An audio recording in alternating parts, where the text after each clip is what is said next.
सुरेखा काय झालं एवढं फुगायला? काही नाही. चालतंय ठीक आहे, ठेव मग चहा, मी तर फ्रेश होतो.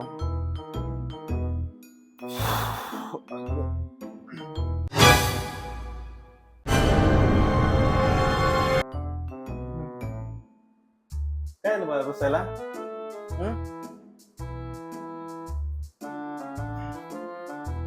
काय नाही. सांग ना बाळा काय झालं? काय झालं? बोल ना, काय झालं? आठवडा झाला तुम्ही मला गंडवताय. पाणीपुरी खायला जायचंय. आई शपथ, आज जायचं होतं. उद्या 100%, उद्या 100% जायचं. उद्या नो एक्सक्यूज. तुम्हीच जावा उद्या.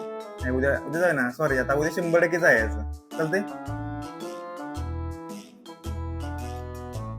有人。